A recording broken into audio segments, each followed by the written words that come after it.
listener production. Australian cricket legend David Hookes died after being punched outside a pub in Melbourne in 2004. A jury later acquitted the bouncer who hit him. In this week's Rewind episode, we find out how and why. We also learn about the killing of Alphonse Gangitano and the chaos which preceded it, and the Frankston serial killer Paul Denyer and how he was caught. Brent Sanders is joined by Charlie Bezzina, an unrelenting legend of Victorian Police who was front and centre during the Melbourne Gangland wars of the 2000s. 38 years in the job, mate. Goodness me. 17 years homicide detective. Retired 2009. When did you join? You must have joined, what, 70 somewhere? Yeah, 71 as a police cadet, and then police cadet for about 18 months, and then graduated in 1973. Just peeling the onion on that one layer, Charlie. What was as a young bloke, what was your motivation to join the police, to take that step? Well, I suppose, I come from a very sheltered family, a Maltese background, sheltered in regards, you're going to get hurt and that type of stuff. But I was so motivated, and that started as basically a 15-year-old. I can throw my memory back. Because I'd watched a lot of these cop shows, in Victorian days it was Homicide, Division 4, locally made, Hector Crawford, local made police. And that's what attracted me, of saying, well, I love the variety. And I didn't start off with saying, you know what, as a 15, 17-year-old, I'm going to be a homicide detective. Things just progressed as they come across. And so, I want to be a police officer. And based on what I saw, I love the variety. I didn't want to be stuck in a factory or doing things like that. Hadn't I been a police officer, I probably would have been a cabinet maker or something, or a builder of sorts. Yeah. But that was my drive. And then I applied initially. I was in Form 4 at that stage, and you could go in younger as a police cadet. And I missed out. I got knocked back on. I failed my eyesight test. Okay. And things had changed so dramatically today. You can go in with glasses and whatever. Yeah. So I went back and did my leaving certificate and applied again. Again, so driven by it. And I just, went against the wishes of my family and said, no, it's too dangerous a job, as a lot of people would get. But I said, no, I was that driven by saying, that's what I want to do. I love having a yarn to old school coppers like yourself, Charlie, because they've got those great stories to tell. And you're a young detective, 1993. Let's just interested in your insight on a very high profile case you worked on, the Frankston serial killer Paul Denyer. Serial killers, thankfully, here in Australia, very rare. It's a very rare entity. Yep. Of course, when it happens, it invokes all that fear in society. They're those classic crimes which are rare by nature. And what it does, I think, Charlie, is it brings to sort of people's doorstep all that stuff that they see on TV and in the movies and all the rest of it. You'd have been a young detective on that case. And I think, Charlie, you'd know better than most. It's those early crime cases that leave a bit of a mark on you, particularly serial homicides. And these were brutally violent homicides, the murders of three young women, aged 18, 22, 17. And there's a quote that I found from you, Charlie, where you said that Denyer, who's the offender, Denyer's confession is one of the most chilling things I've ever witnessed. Can you just talk us through that for a moment? Well, look, to start off, you don't know you are investigating a serial killer when you get the first one. Now, I was given the task to investigate Elizabeth Stevens. She was the first one. Elizabeth Stevens was late in the evening. He sees her hop off on a bus and just went, what happened? Oh, I had the urge. The urge was coming up. So I said, he goes, that one. Got her. And then same with Debbie. For him, I got the urge. And then our first breakthrough was, what he did was drive Debbie Freem's car back from the murder scene back into the CBD of Frankston.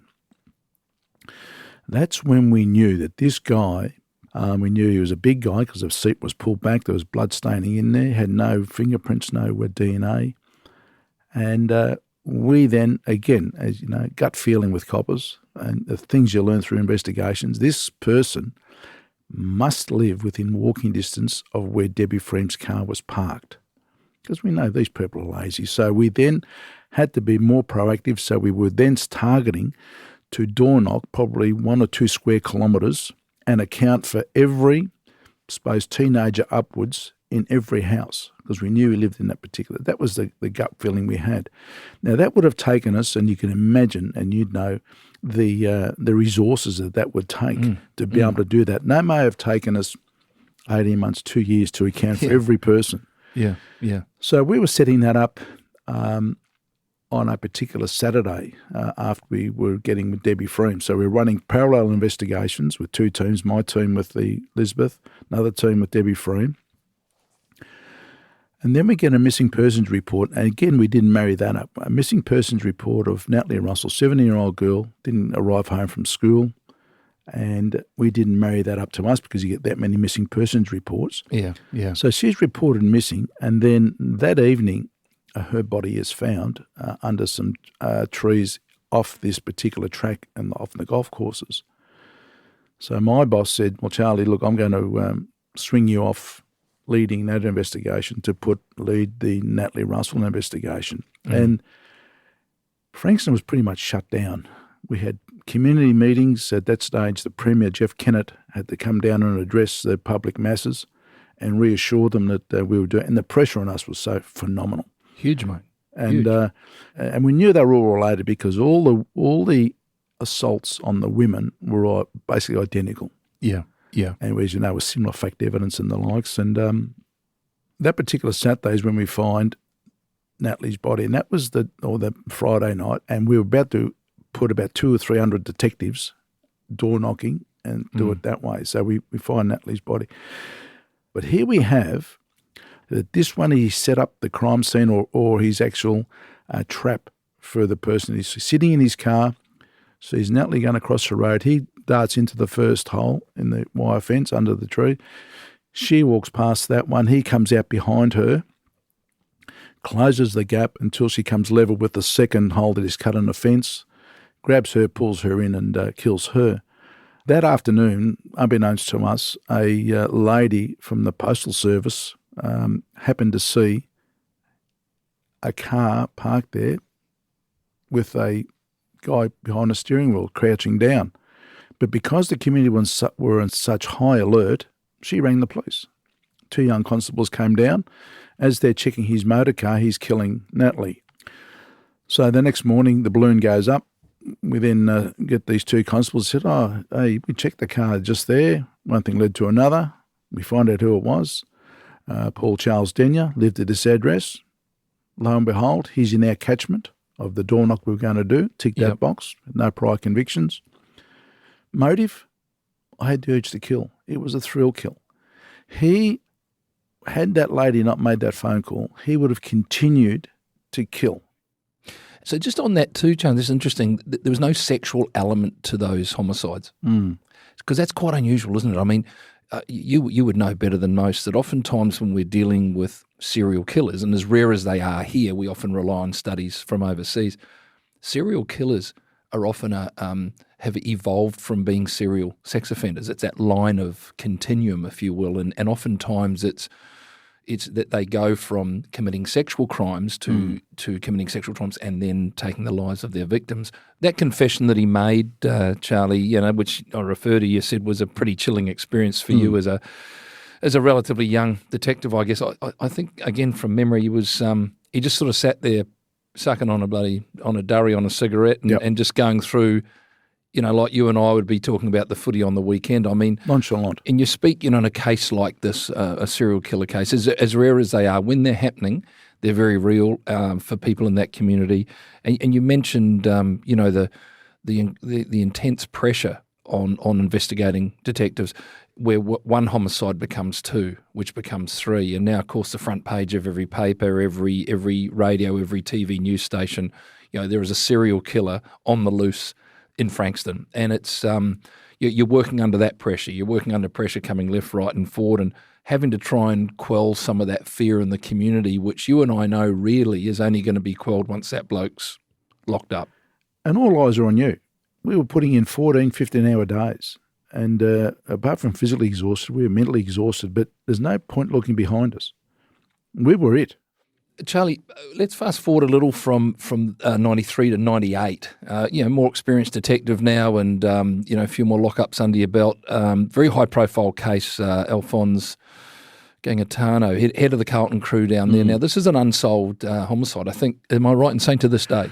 Well, it's only unsolved because I couldn't get a conviction. I know who the offenders were because they've all been executed under our Underworld murders. Yes, yes. I think Jason Moran was the lead suspect in your view. Jason Moran, along with another ex-painter and docker safebreaker, Graham the Munster Kinniburgh. People sort of marked that down as one of the start of the Underworld murders that killed some 30-plus Underworld figures. Now, just for the listeners, perhaps outside of Victoria, that may not be as au fait with that, we're talking there 98, that this was almost a trigger for these underground, this gangland war, if you will, call it what you will, which ran through till about 2010. You're sort of talking 12 years here. Yeah. Whilst we know the motive why Gangitano was killed, he was on bail at the time with Jason Moran, an Underworld figure, drug dealer. Gangitano was a standalone. He lived in a suburb called Templestone with his de facto and two daughters at the time. We say that Kinniburgh was in the house at the time. He denied that. He said, I was down at the 7-Eleven store. The de facto was visiting her sister in St Kilda with the two daughters.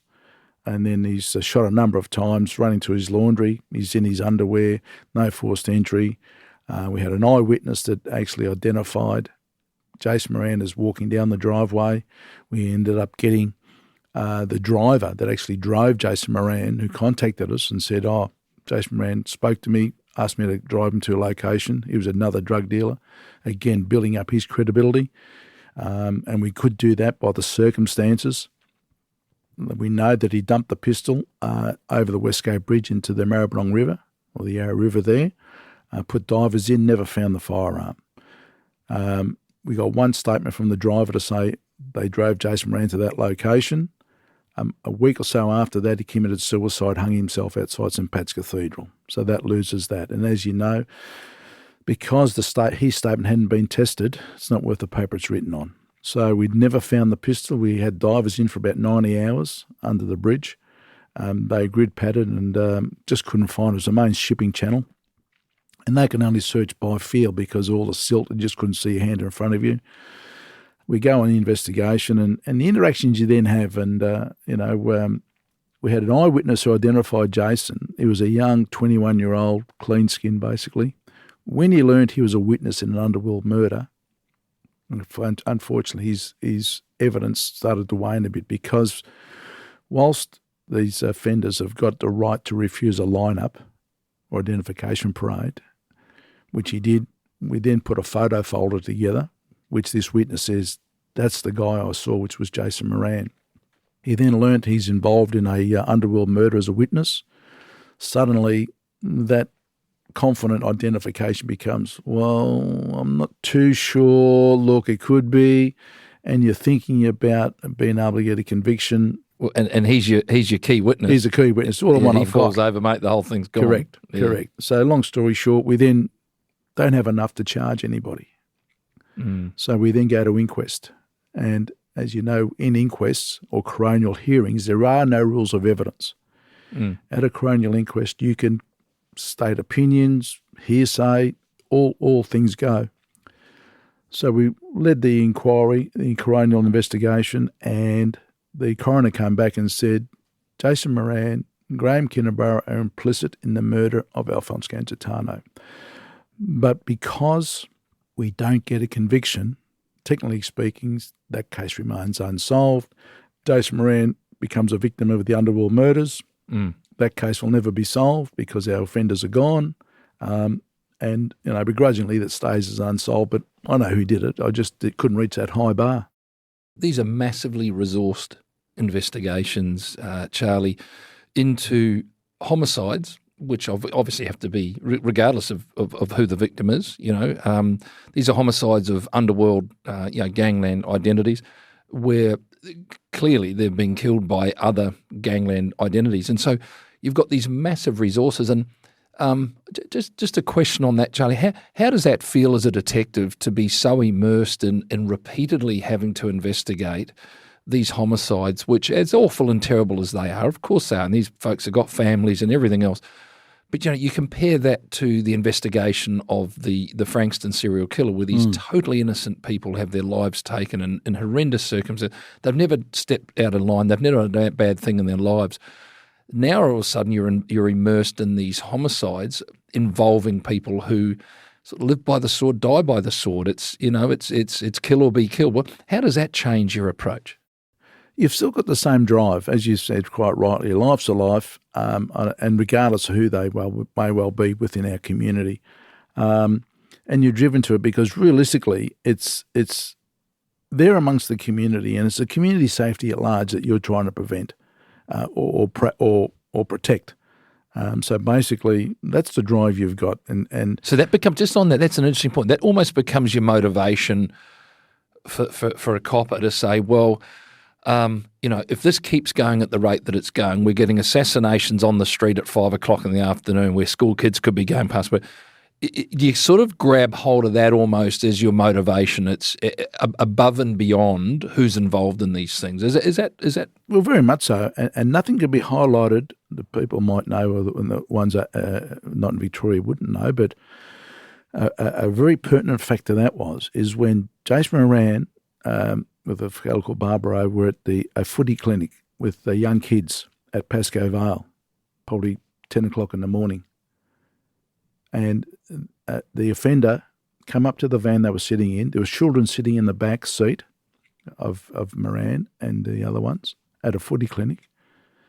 The offender shot dead both Moran and Barbara in the front seat, blood splatter everywhere in front of the children. He then pulled out a second firearm and fired that into the bodies, and then he then left.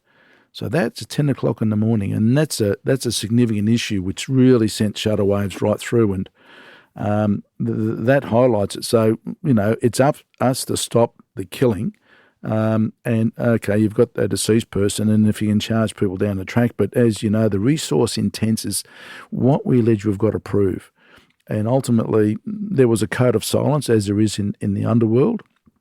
And it's when you get these people in a situation, as the task force did, that they could put a bit of pressure on a particular assassin, and they could get a discount in the murders that they'd allegedly committed or were convicted of committing.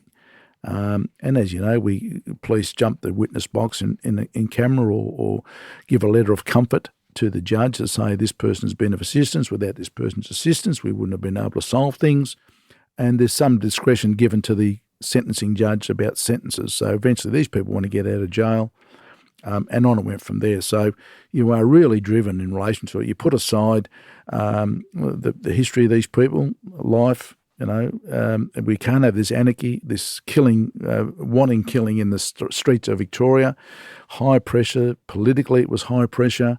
Victorian Police was under a lot of pressure, and everything was thrown at it.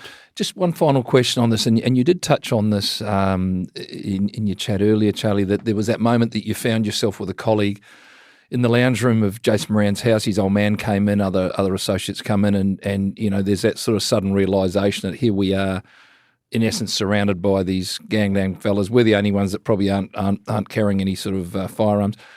Did you ever yourself, when you're working in that environment, and it's such a volatile environment during that time, did you ever feel at any way targeted yourself, Charlie, or at any sort of danger? I know you said earlier that there's that honour amongst thieves type of thing, but this is sort of next level, isn't it? Yeah, very much so. Look, and I think, not personally, the only time that you really felt as an investigator or a police per se in any threat, I had worked in the drug squad working undercover.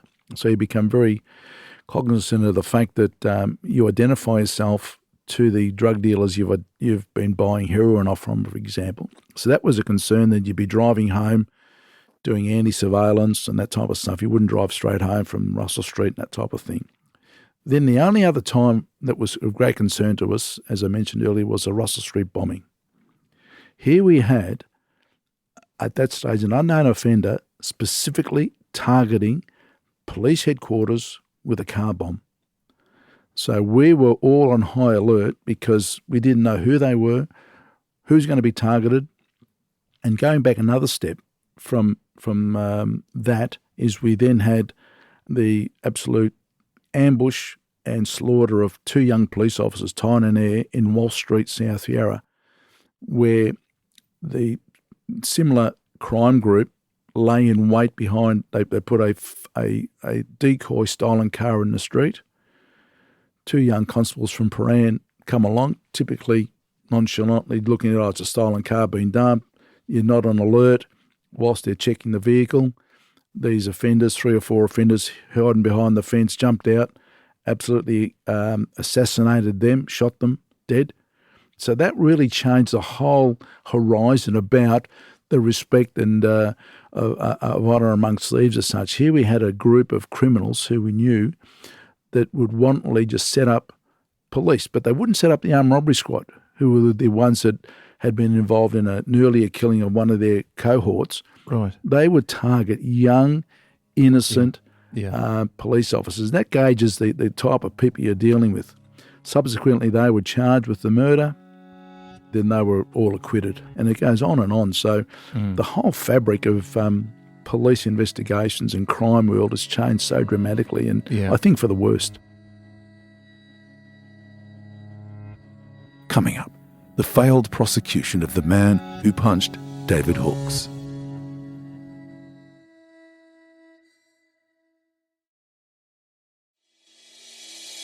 Charlie, final case that I just interested in your take on. We fast forward here through to from 98 up to 2004. This is the David Hooks. David Hooks, Australian cricketer, a name that anyone listening in here sort of I don't know, sort of certainly over their 50s, over their 40s, possibly. David Hooks is a well-known entity or individual. Now, the young bouncer involved, Zdravko Misevic, was charged with manslaughter plus some assault offences. He was found not guilty of all charges laid against him. This is at the Beaconsfield Hotel there at St Kilda, and again, it's perhaps a foundation to take your views on this. You were quoted as saying, and please pull me up if I've got this wrong, Charlie, one of the most shattering cases of your career. Very much. The failed prosecution left emotional scars that took some time to heal. One of the most disappointing verdicts of my career. So this is, they're strong words, Charlie, from a bloke with your experience. Yeah, very much so. Look, and I keep saying is we as investigators have to work by the rules, crooks don't. And you don't know, unlike America, where you can interview jury people, here it's a criminal offence. You cannot identify a jury person, you cannot speak to a jury person. So what happens in that jury room, no one knows apart from the 12 in that jury room. So Zdravko's defence was, this guy grabbed me by the scruff of the neck, pulled me down, punched me into the abdomen, and I punched him back in self-defence. So this is David Hooks he's talking about. He's claiming that Hooks grabbed him and he responded. Yeah. So that's Zdravko's defence. Self-defence is a complete defence to murder, manslaughter, or assaults. So he's hit him once. Now, basically, Hooksy is knocked unconscious standing up because it hit him square on the chin. And from a standing position, he then falls, bang, and smashes his head on the bitumen road. He's basically dead at that stage in a brain bleed. It's not the punch that causes the fatality. It's the contact on the ground, because when you go down, forward or backwards, you're unconscious. You don't break the fall with your hands or anything like that. So it's not the punch that causes the fatality per se. It's the impact of the head hitting the ground usually, Correct. Isn't it? Yeah. Correct. And we had the Alfred Hospital space 10 minutes away. It was very close. This is what leads to my shadow, how I felt. So I'm telling the cricket fraternity, look, I'm confident we're going to get a conviction. Yeah, for manslaughter. Exactly. Yeah. But this is the situation was, no one expects to kill anyone with one punch. Yeah. And bit of history. So I had to prove it's not a murder, because in murder you've got to prove intent to kill or cause grievous bodily harm. No intent. So murder's off the books. That evening we charged Zdravko with the assault, because at that stage, Hooksy's on life support. Yeah, you got enough for an assault. And to hold him in custody. And bail refused. Yeah. So I'm confident, given the fact there's no support from self-defence. Dangerous act we can argue and let the jury decide. So we charge him with the manslaughter once we take life support off. He gets bail. very remorseful. Zdravko, never been in trouble with the police before. Yeah. And these are the situations about young people go out, walk away, keep your hands in your pockets. You know, these heartbeat decisions, mate, can change everything. Correct. And just on that too, Charlie, I note that you are extremely supportive, obviously, of the Hooks family. There's absolutely no denying that. But on the flip side of that, and folks will find this interesting, you were very supportive of this young bloke who threw the punch, very supportive of his family as well, even aligning the fact that the outcome of the case was quite devastating for you, and you stated that in very strong terms. It didn't stop you from giving that empathy and support to the young bloke who had caused that death. I think that's a really interesting point to make too, mate. And that goes across the board. We support, in any investigation, we support victims' families. We also support the offenders' families, because it's like me coming to your place. You're saying, oh, I've just locked up your son for a murder. Well, you're entitled to the same support. It's when we're told, hey, piss off, we don't want to talk to you. Well, okay. But we reach out to two, and then it's up to the court. So we charge Zdravko with the manslaughter and common assault for the two charges. The jury came back after a short deliberation with an acquittal on both. Right. So you've got to just cop the jury's decision. Yes. And I sat down there with Robin Hooks and Hooksy's half-brother, Terry Crenage from Queensland, and then I had to deal with the cricket team, tell them the bad news. And, at times people look at you as blame of saying, well, you were confident we're going to get it. And But they've got to realise there's no shortcoming from the investigation. It's just the way the law is. As a result of this, because folks listening to this now be going, but hang on, these one-punch laws, now that they carry like a 10-year imprisonment thing, but these laws have been changed subsequent to these cases. Very much so. We had some cases in the King's Cross around the same time with some one-punch killings. Yeah, you and I used to call them king hits. King hit, that's right. They call them a cowed punch now, which I think is probably a better label because very much. Identify. And these are often for coming up behind, giving someone a smack and that type of thing. Also, too, because these often happen in licensed premises and those type of things, I know here in New South Wales, Charlie, that if you do that, if I walk up behind someone, hit them, fatality, if I've got blood or alcohol in my system at the time, it actually increases the maximum imprisonment term, because I think this reflects society is sort of sick to the back teeth of often young blokes getting a belly full of drink, going around and doing this type of gear. And, these situations, goodness, mate, I'm going to circle right back around, Charlie, to, you as a young copper walking through, doing the pub walkthroughs, mate, at closing time. And there's so many of the elements of your investigation of the Hooks case that draw back on those experiences, your support to Hooks's family, your support to the young bloke, knowing that these are tragic situations. Goodness, mate, I'll tell you, Charlie, this is not something I have on my CV, but mate, I worked as a bouncer in the King's Cross between finishing in the police and starting my business lecturing, and I was up there for over a year. I was working Thursday, Friday, Saturday nights at the Coliseum nightclub in the middle of Darlinghurst Road, one of the most violent clubs in the environment. And it never shut, mate. Forget 10 o'clock closing. This place was open, never shut, 24/7. And, I worked on the door up there. And in fact, I was brought in because the owner of the pub sort of knew me through a friend of a friend and wanted me to work with the doorman up there to try and reduce the amount of violent assaults that they were committing against patrons, And those are the days, it was the Wild West up there, mate. You never saw any coppers coming in. It was all dealt with by the doorman, and all these clubs were run by underground sort of individuals, but on the flip side of that, mate, I've been in pubs after a few beers after games of footy and been moved along by bouncers, and we know on both sides of that discussion, geez, mate, it's you got two blokes, you got ego, you got all this sort of bloody carry on that blokes. A couple of young blokes like in a ring type of thing, and nobody wants to take a backward step, and you throw one punch, mate. Goodness me, I've got a 22-year-old son, and I said to him, this can change the course of your life, these heartbeat decisions, Charlie, and above and beyond all the laws and the right and the wrongs and everything, good young blokes can make a decision that, in this case, took someone's life and probably affected this young doorman for the rest of his life. No winners there. I can't emphasise enough, and you'd agree, it's your friends, the ones around you. Pull them away.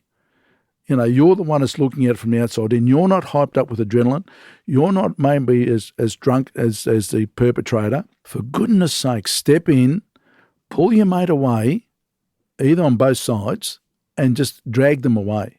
You've got to take that step. It's like taking the keys off a drunk driver who's a mate. Get your friends. You've got to step in and pull them away. And that's where you might just save that heartache and save a life. Charlie, look, we could chat all day, mate. It's been such an absolute pleasure to have you here and have a bit of a yarn. It's you know, to have policed for the period of time that you did, 38, 39 years, and at a time too, I would say, Charlie, that in Victoria particularly was a very turbulent time in Victorian recent sort of history. You know, you've been there, you've been at the coalface.